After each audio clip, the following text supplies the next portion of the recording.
कलचुरियों की रायपुर शाखा में आए हैं हम लोग। और इससे पहले हम देख रहे हो क्या हो गया है, ये भाखा लिखा गया है।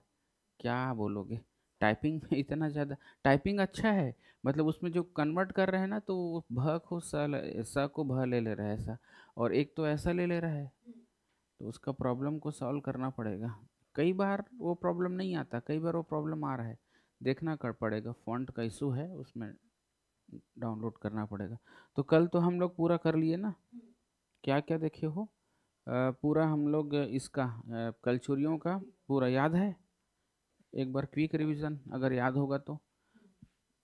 सबसे पहले कौन आया था? कलिंगराज। फिर जल्दी स्टार्ट कर देता हूँ मैं इसको, टाइम कम है। कलिंगराज के बाद फिर कमलराज, शॉर्ट में लिख देता हूँ है ना। उसके बाद फिर रत्नदेव प्रथम, पृथ्वी बस लिख रहा हूँ, पृथ्वी प्रथम।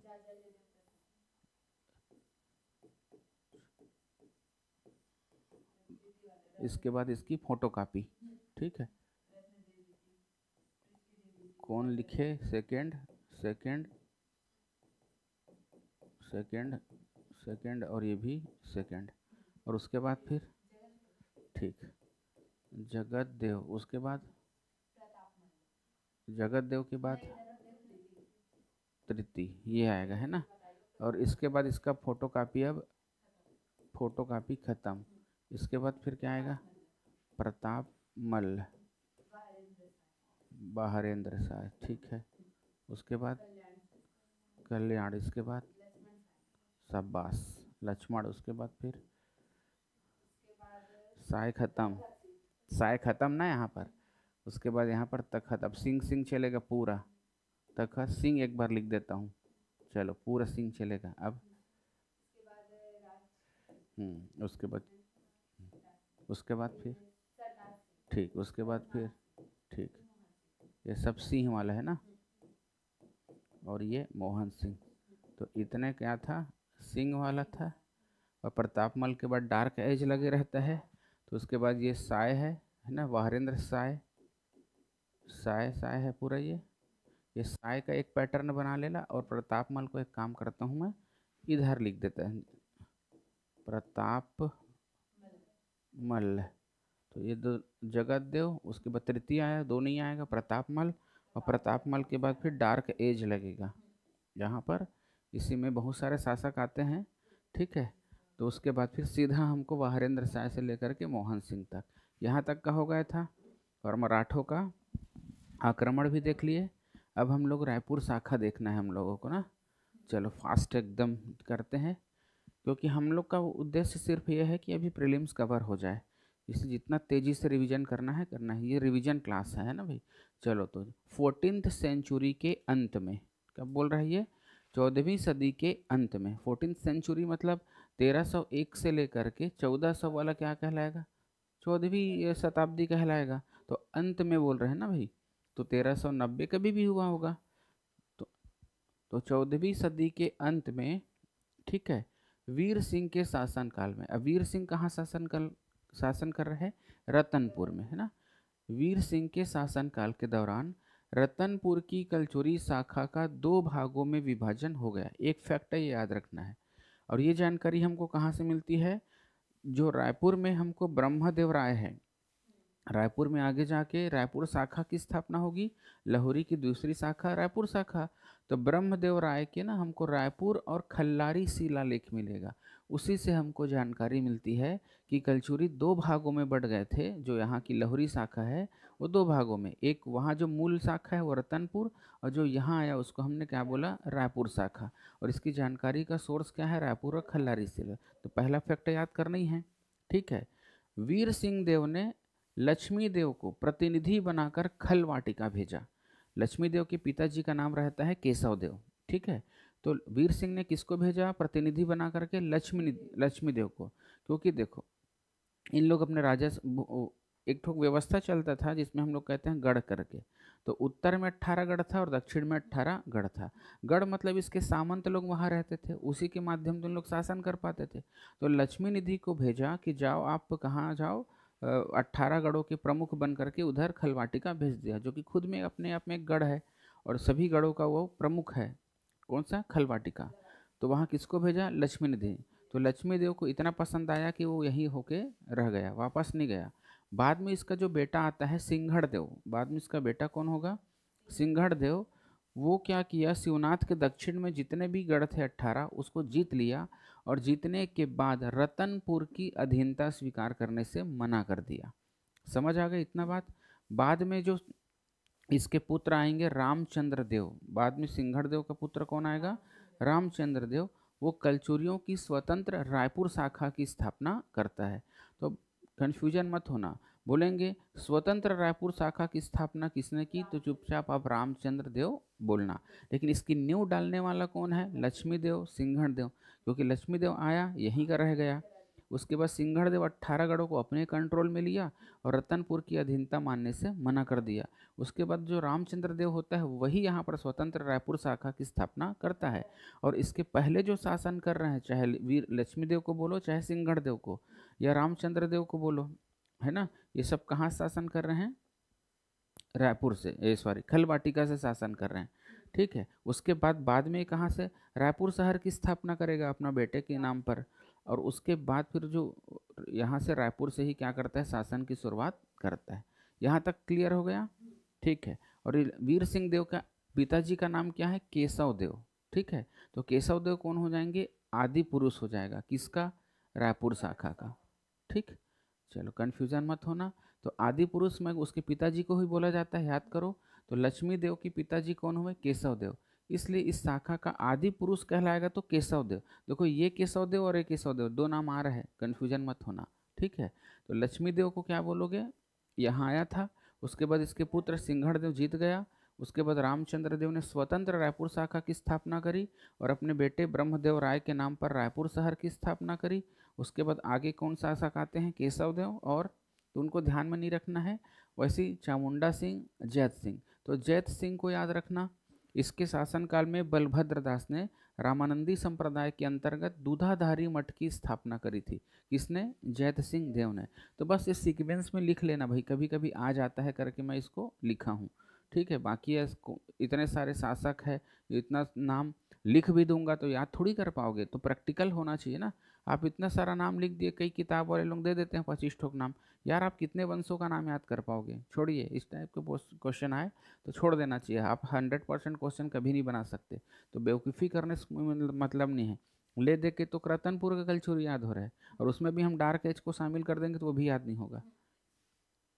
ठीक है। उमेन सिंह देव एक किसी पेपर में आया है इसलिए मैं भी लिख दिया हूँ।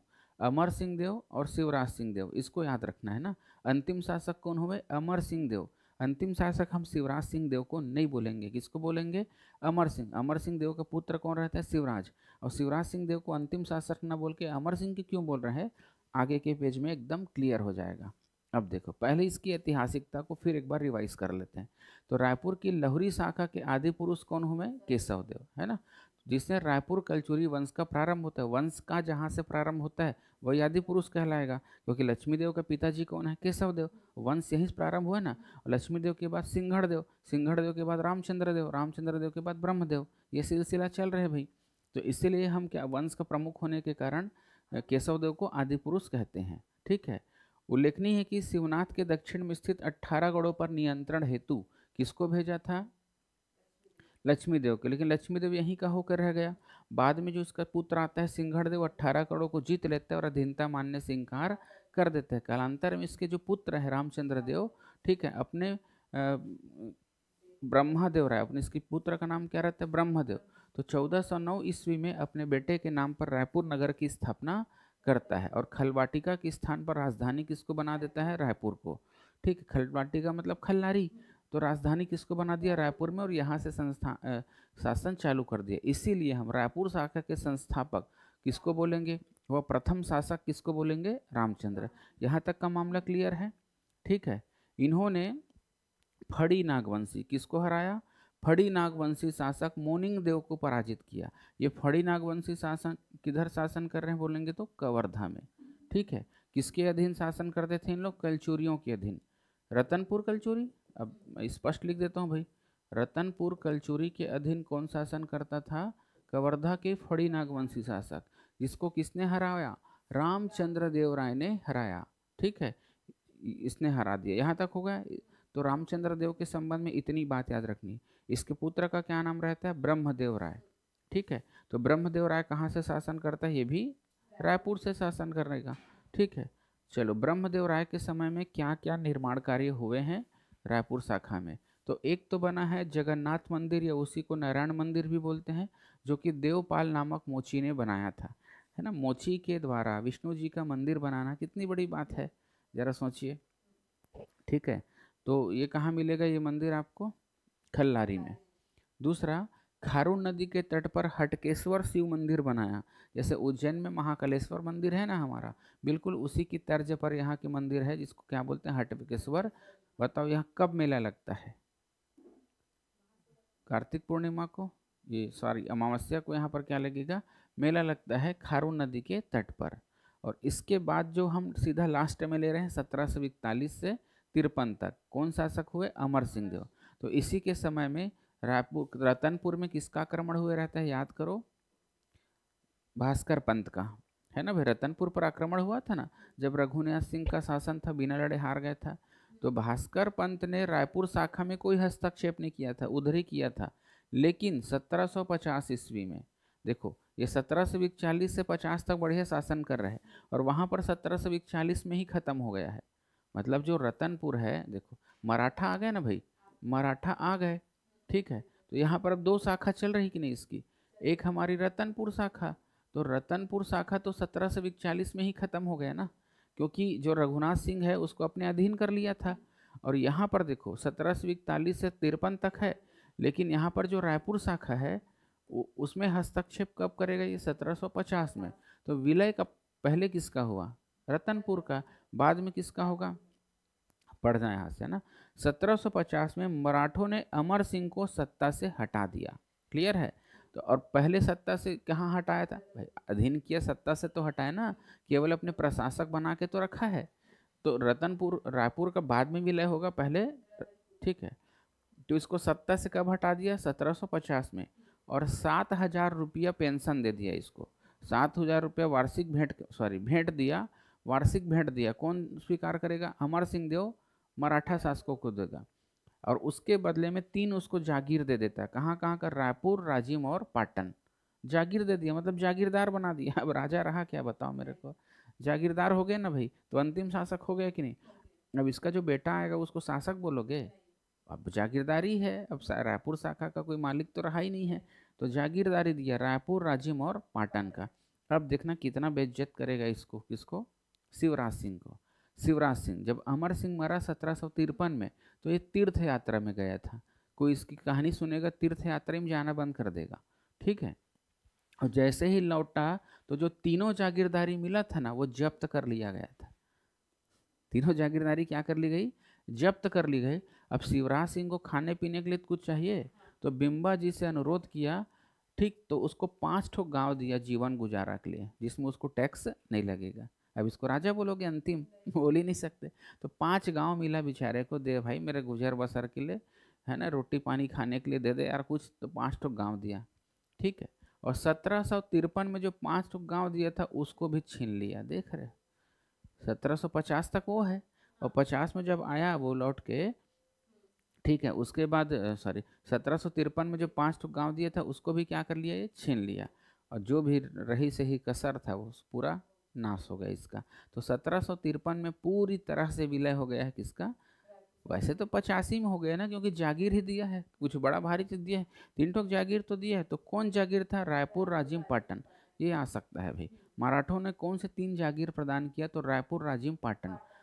ठीक है, रायपुर, राजिम, पाटन, ध्यान में रखना। पाटन दुर्ग वाला, राजिम का तो जानते हो, रायपुर का नाम सुने ही हो।